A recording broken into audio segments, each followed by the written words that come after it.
There you go again, fighting and screaming over the same toy. The last slice of pizza. Mama, he's sitting here. Mama, he's sitting there. Mama, she's not listening. Mama, she's fighting. How many times have you played a referee between your kids? Yes, you heard me right. I am talking about sibling rivalry. It is exhausting. You're frustrated, overwhelmed, and just plain tired of your kids' constant squabbles. Just this, that. But will it last forever? And could sibling rivalry have long term consequences on your children's relationship with each other? Let's learn all of them in today's video. In today's video, we are going to learn about the sibling rivalry. Everything from start to finish. Sibling relationships are foundational.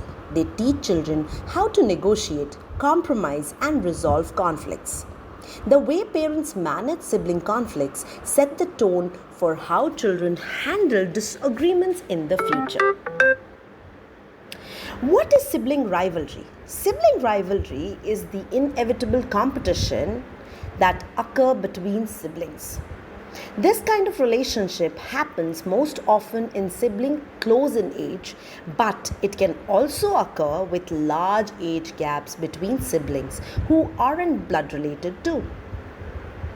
It's not just about one-time dispute over who gets better grades or the last piece of Halloween candy. Sibling rivalry flares up often and consistently, sometimes without any common denominator.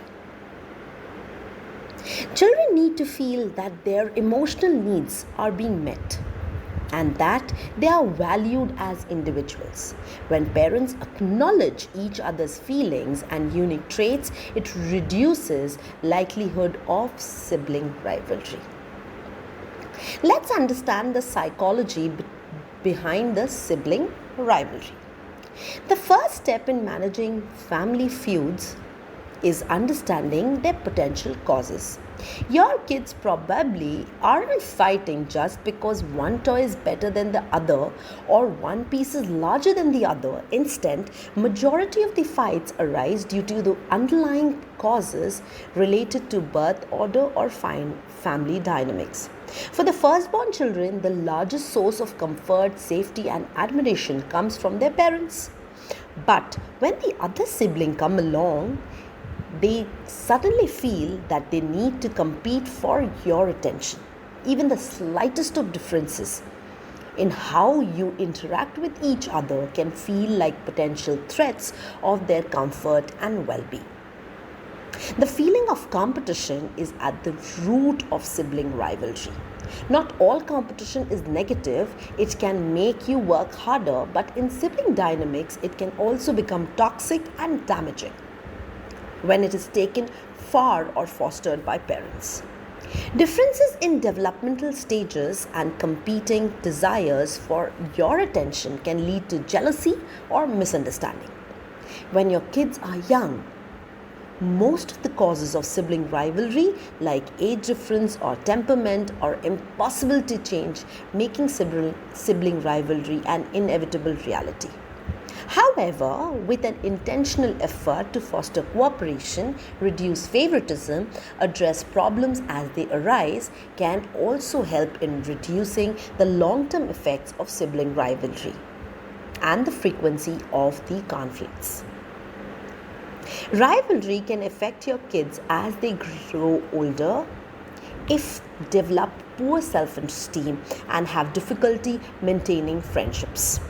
For older adults, behavioral therapy and identifying strategies for helping coping mechanism can help address aggression and conflict stemming from the strained relationships.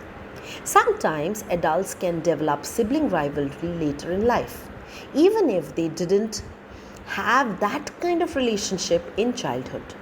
This often results from an inability to manage conflict proactively or underlying mental health conditions like anxiety, depression, or stress.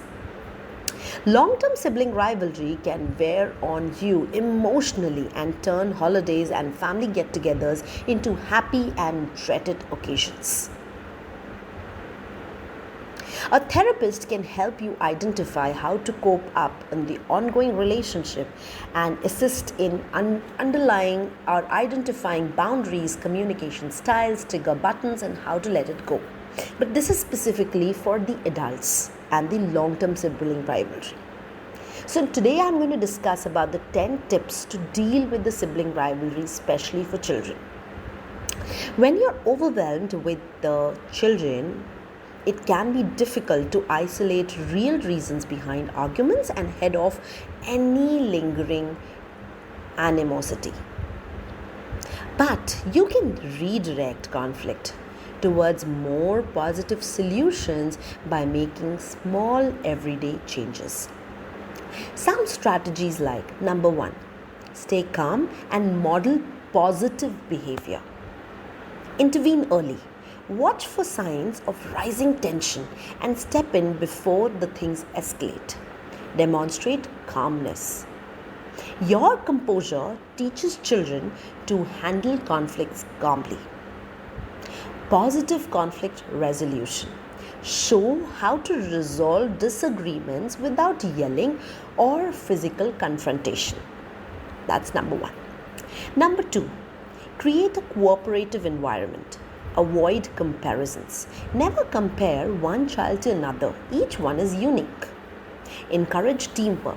Give tasks that require cooperation, like building a puzzle together or maybe laying out the table together.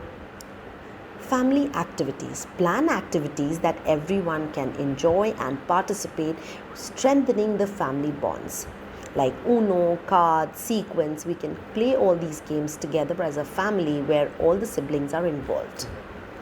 Number 3 is celebrate individuality. One-on-one time. Spend individual time with each other doing what they love. Personal achievement. Celebrate each child's achievements and milestones. That makes them feel loved and their individuality is not lost. Avoid labels. Don't pigeonhole your children with labels like the smart one, the athletic one, the lazy one, the cute one. Not required. Play. Number 4. Play fun family time. Regular family dinners, making the mean time a family affair to foster communication. Game nights. Choose games that promote teamwork and cooperation. Outdoor activities. Plan outings like hiking or picnics where everyone can contribute to the fun. Number 5. Treat kids fairly, not equally. You have to treat them fairly, not equally. Let's understand what does it mean. Tailor rewards and consequences. Customize rewards and consequences to each child's age and needs. Understand fairness. Explain to children that fairness means meeting individuals' needs, not always getting the same thing. Number 6. Address both sides of the conflict. Focus on feelings. Ask each child how they felt during the conflict. Avoid the blame. Focus on what each child can do differently next time rather than assigning blame. Encourage empathy. Help children understand each other's perspectives and feelings. Number 7. Listen and validate feelings. Number 1. Active listening. Pay attention to what each child is saying without interrupting. Acknowledge emotions. Validate their emotions even if you don't agree with their actions. Their actions are absolutely different from their emotions. Problem solving together. Involve children in finding solutions of their disputes. Number 8.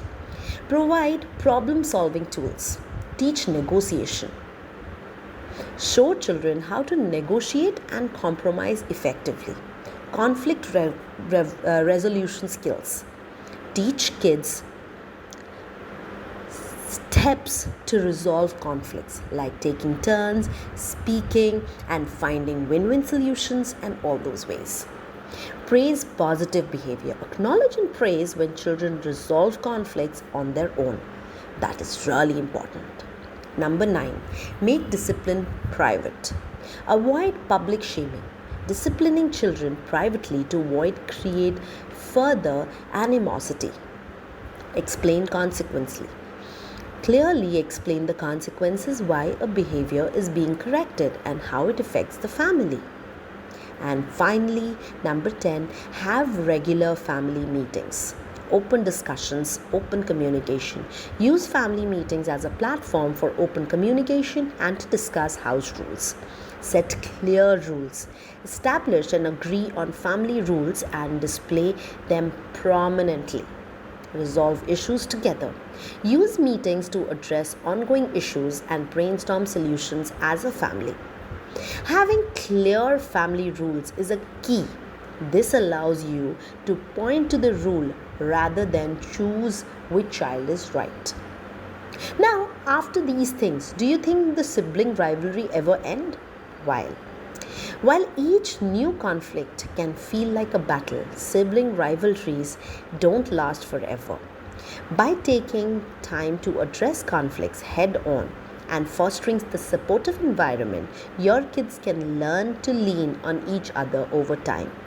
Nothing makes a parent happier than the harmony in their family, particularly between their children. The good news is many families can work through the rivalry and turn conflict into deep connection. I can tell you a simple example.